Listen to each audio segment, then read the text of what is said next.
Here's a funny story. A funny story to me, probably not you, but if you're in the yoga world, then this might be a little interesting.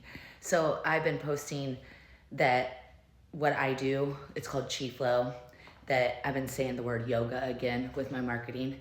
And for years, I try to, get rid of the yoga title. And the reason is because when my hips went bad, I could no longer teach yoga the way I had taught yoga for 10 years. And when I became an injured mover, and when students and teachers try to hold me to the lines of the yoga mat and the rules of this archaic practice, and I couldn't do the same things that I was able to do before, my hips went bad, and I started teaching differently. I started getting like bad reviews on Yelp saying this isn't yoga, what she's doing isn't yoga. And I just started to explore things off the mat. I started practicing adult gymnastics. I became a mobility coach. I became a lymphatic health specialist.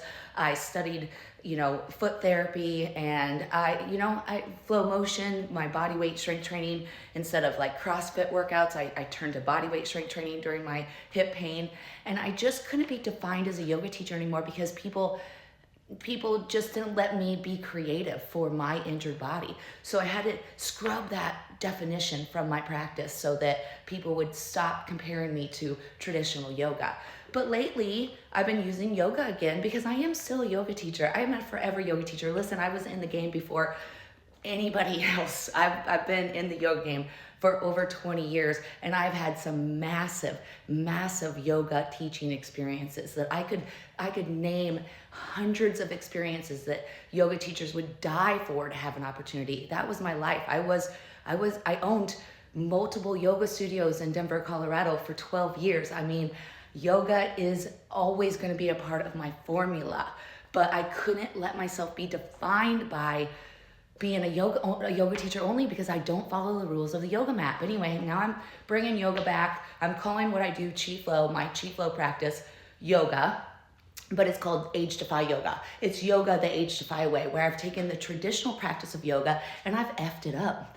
I have effed it up in a way that I have fallen in love with it. My students have fallen in love with it. It's accessible for anyone. Doesn't matter if your shoulder doesn't work or your hip doesn't work.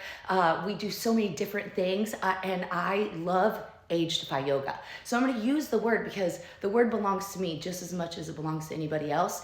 And I have all the certifications and the experiences and everything to be able to use the word. It's a simple word that everyone recognizes. And I want to be back in the yoga game because I want to put my AgeDEFY spin on it. And I want everyone to know that what I'm doing is taking the traditional yoga poses and I'm making them a lot more fun.